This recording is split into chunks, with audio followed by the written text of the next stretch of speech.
नमस्कार. 9:30च्या बातमीपत्रात मी शैलेश पेठे आपलं स्वागत करतो. सुरुवातीला एक नजर ठळक बातम्यांवर. विमुद्रीकरणामुळे देशाच्या अर्थव्यवस्थेवर विपरीत परिणाम होईल हे भाकी स्थूल राष्ट्रीय उत्पादनाच्या टक्केवारीनं खोटं ठरवलं केंद्रीय वित्तमंत्री. स्वदेशी बनावटीच्या पृथ्वी या सुपरसॉनिक इंटरसेप्टर क्षेपणास्त्राची यशस्वी चाचणी, मोक्याच्या ठिकाणी लवकरच होणार तैनात. राज्याचे पहिले मुख्य सेवा हक्क आयुक्त म्हणून स्वाधीन क्षत्रिय यांचा शपथविधी.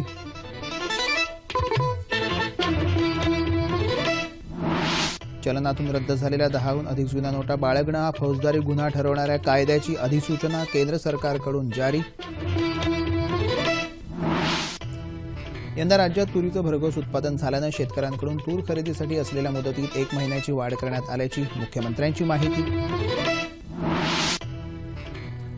प्रख्यात विनोदी लेखक तारक मेहता यांचं आज अहमदाबाद इथं दीर्घ आजारानं निधन. आणि विश्वचषक नेमबाजी स्पर्धेत 50 मीटर एअर पिस्तूल प्रकारात भारताच्या जीतू रायनं पटकावलं सुवर्णपदक.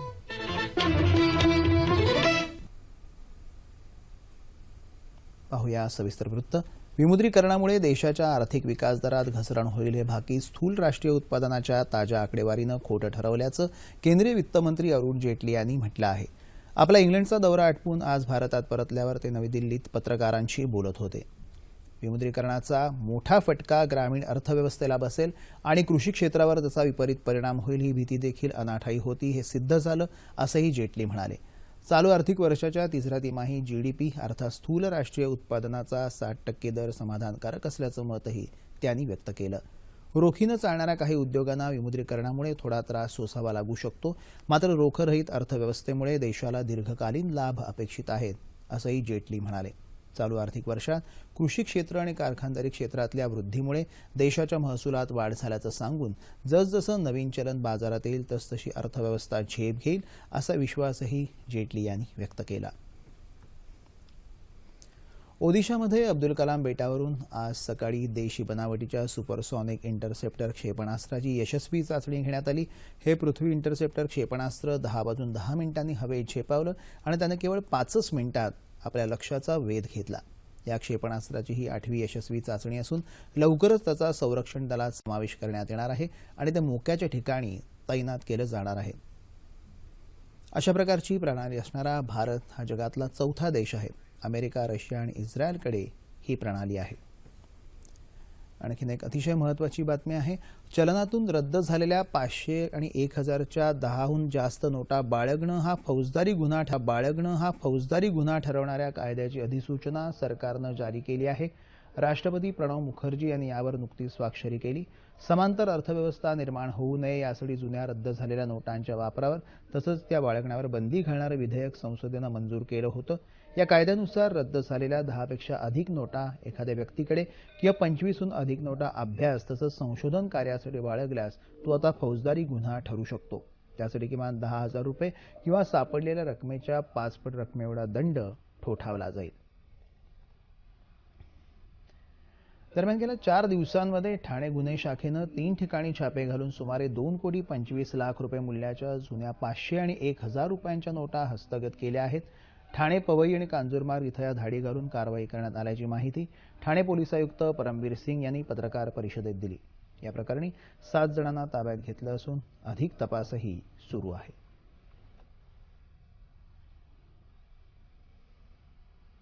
राज्याचे पहिले मुख्य सेवा हक्क आयुक्त म्हणून माजी मुख्य सचिव स्वाधीन क्षत्रिय यांनी आज शपथ घेतली. राज्यपालांनी शपथविधीसाठी प्राधिकृत केलेले लोकायुक्त ML ताहलियानी यांनी क्षत्रिय यांना सह्याद्री अतिथीगृहात झालेल्या समारंभात आयुक्तपदाची शपथ दिली. त्यांच्या पदाचा कालावधी हा 5 वर्षांचा असेल. या शपथविधी सोहळ्याला मुख्य सचिव सुमित मलिक, मुख्य माहिती आयुक्त डॉ. रत्नाकर गायकवाड, माजी मुख्य माहिती आयुक्त सुरेश जोशी यांच्यासह अनेक अधिकारीही उपस्थित होते. ज्येष्ठ सनदी अधिकारी अजय त्यागी यांनी आज बाजार नियामक सेबीच्या अध्यक्षपदाचा कार्यभार स्वीकारला. सेबी अर्थात भारतीय रोखे आणि विनिमय मंडळाचे ते 9वे अध्यक्ष आहेत.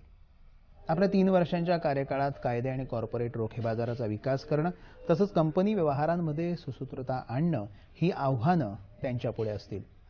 आतापर्यंत वित्तीय व्यवहार विभागाचे अतिरिक्त सचिव म्हणून त्यागी यांनी काम पाहिलं असल्यानं गुंतवणूकदारांना हिताचे निर्णय त्यांच्या कार्यकाळात घेतील अशी अपेक्षा व्यक्त होत आहे.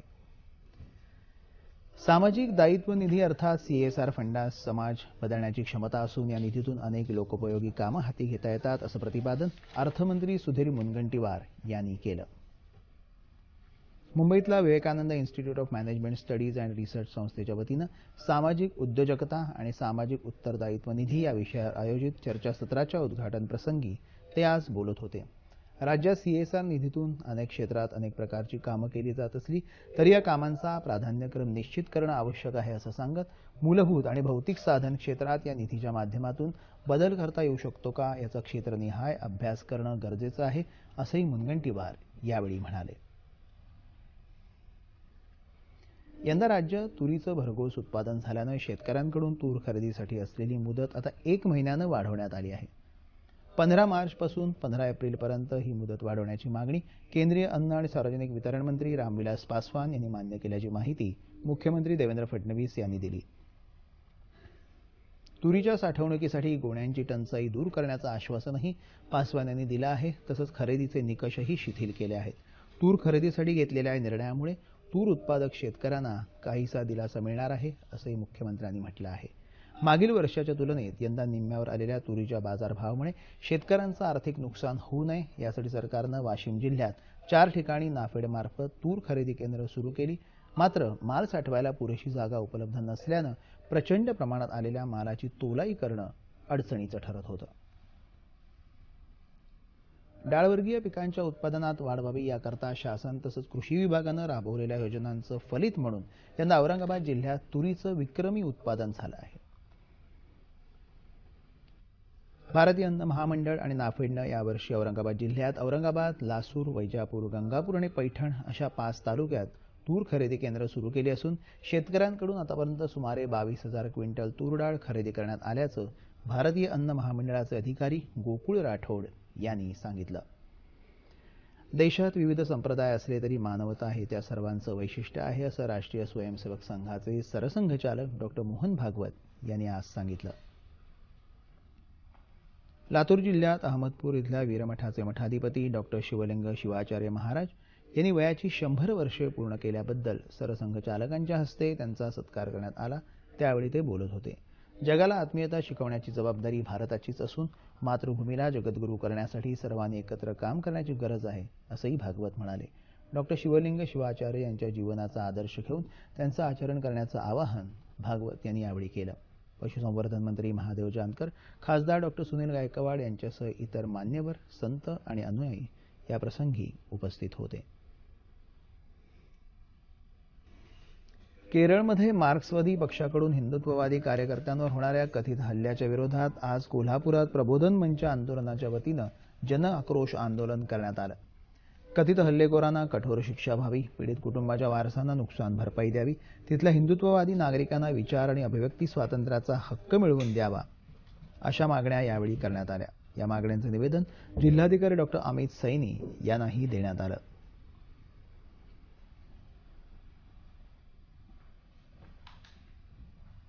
दरम्यान नागपुरातही राष्ट्रीय स्वयंसेवक संघप्रणीत लोकाधिकार मंचाच्या वतीनं संविधान चौकातून संवेदना मार्च आज काढण्यात आला. केरळच्या प्रत्येक पीडित परिवाराच्या पाठीशी देश उभा आहे असं संघाचे सरकार्यवाह भैयाजी जोशी यांनी सांगितलं. देशात विचारांचा स्वीकार किंवा अस्वीकार करण्याचा अधिकार प्रत्येकाला आहे असंही ते म्हणाले. यावेळी मोठ्या संख्येनं सहभागी झालेल्या कार्यकर्त्यांनी हातात मशाल घेऊन केरळ सरकारचा निषेध करत निदर्शनं केली. दरम्यान पुण्यातही आज धिक्कार सभेचं आयोजन करण्यात आलं होतं. जिल्हाधिकारी कार्यालयासमोर झालेल्या या सभेत पुण्याचे पालकमंत्री गिरीश बापट, खासदार अनिल शिरोळे यांच्यासह अनेक पदाधिकारी आणि कार्यकर्ते उपस्थित होते. केरळ इथं हिंदुत्ववादी कार्यकर्त्यांवर डाव्या विचारसरणीच्या शक्तींकडून होणाऱ्या हल्ल्यांचा निषेध करणाऱ्या घोषणा यावेळी देण्यात आल्या.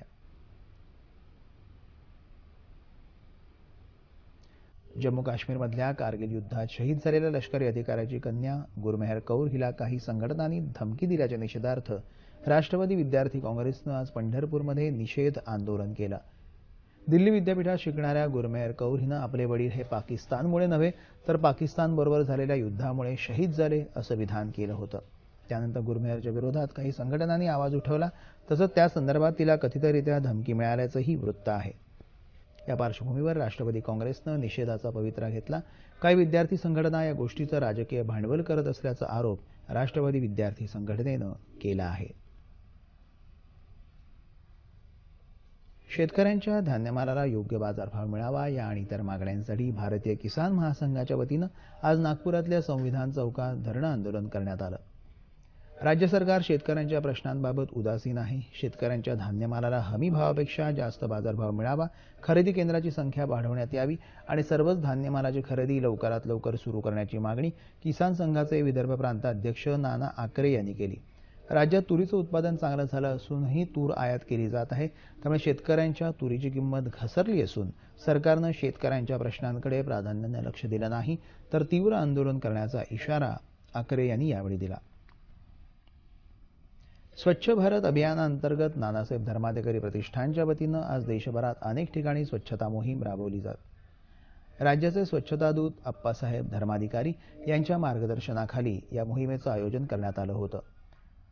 देशात 13 राज्यांमध्ये एकाच वेळी ही मोहीम राबवली गेली. रायगडमध्येही आज या मोहिमेअंतर्गत रेल्वे स्टेशन, रस्ते, गावं, वाड्या यांची स्वच्छता करण्यात आली. आपणच जर कचरा करत असू तर त्याची स्वच्छता आपणच केली पाहिजे. शासनाकडून अपेक्षा करणं योग्य ठरणार नाही असं मत प्रतिष्ठानचे विश्वस्त सचिन धर्माधिकारी यांनी व्यक्त केलं.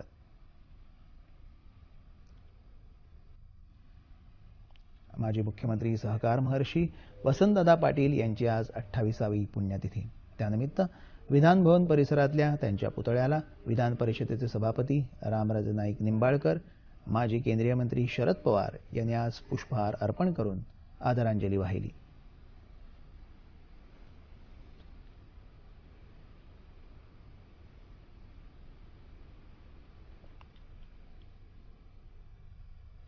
वसंतदादा पाटील यांनी 1977 ते 1985 या काळात 4 वेळा राज्याचे मुख्यमंत्री म्हणून काम पाहिलं. महाराष्ट्राचं नेतृत्व करताना वसंतदादांनी सामाजिक हिताचा विचार करत दूरगामी परिणाम साधणारे अनेक महत्त्वपूर्ण निर्णय घेतले. प्रख्यात विनोदी लेखक तारक मेहता यांचं अहमदाबाद इथं दीर्घ आजारानं निधन झालं. ते 88 वर्षांचे होते. विनोदी लेखक, नाटककार, सदर लेखक अशी त्यांची ख्याती आहे. 2015 साली त्यांना पद्मश्री पुरस्कारानं सन्मानित करण्यात आलं होतं. त्यांच्या इच्छेनुसार वैद्यकीय अभ्यासक्रमाच्या विद्यार्थ्यांना अभ्यासासाठी त्यांचं देहदान करण्याचा निर्णय त्यांच्या कुटुंबियांनी घेतला. दुनियाने उंधा चष्मा हे गुजराती भाषेतलं त्यांचं सदर वाचकांनी अक्षरशः उचलून धरलं. या सदराचं पुस्तकात रूपांतर झालं आणि त्यानंतर त्यावर तारक मेहता का उलटा चष्मा ही मालिका हिंदीत प्रसारित झाली. 1960 ते 1986 या काळात भारत सरकारच्या माहिती आणि प्रसारण मंत्रालयातल्या फिल्म्स डिव्हिजनमध्येही ते कार्यरत होते.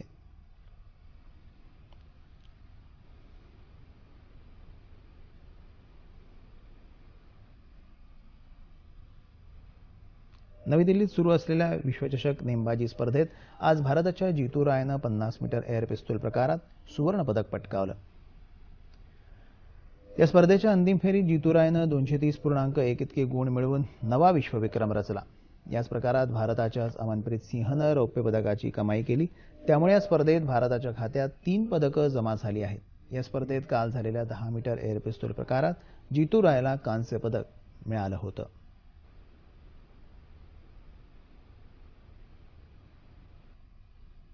हवामान.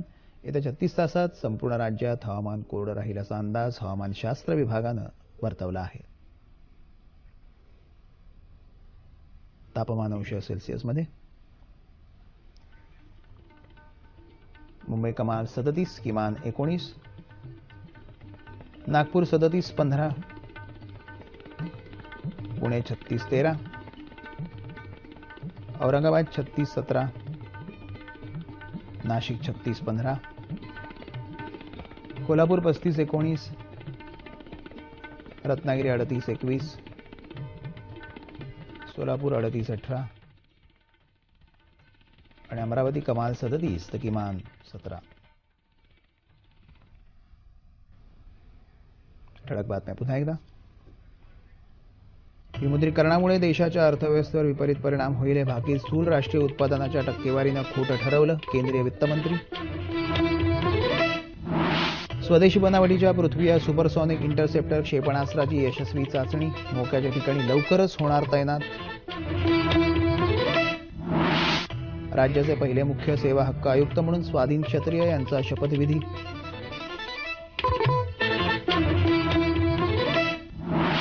चलनातून रद्द झालेल्या 10हून अधिक जुन्या नोटा बाळगणं हा फौजदारी गुन्हा ठरवणाऱ्या कायद्याची अधिसूचना केंद्र सरकारकडून जारी. यंदा राज्यात तुरीचं भरघोस उत्पादन झाल्यानं शेतकऱ्यांकडून तूर खरेदीसाठी असलेल्या मुदतीत 1 महिन्याची वाढ करण्यात आल्याची मुख्यमंत्र्यांची माहिती. प्रख्यात विनोदी लेखक तारक मेहता यांचं अहमदाबाद इथं दीर्घ आजारानं निधन.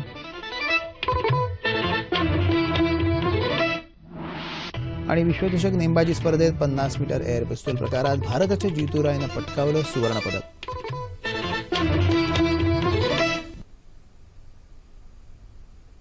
याबरोबरच हे बातमीपत्र संपलं. पुन्हा भेटूया उद्या सकाळी 8:30 वाजता आपल्या सह्याद्री वाहिनीवर.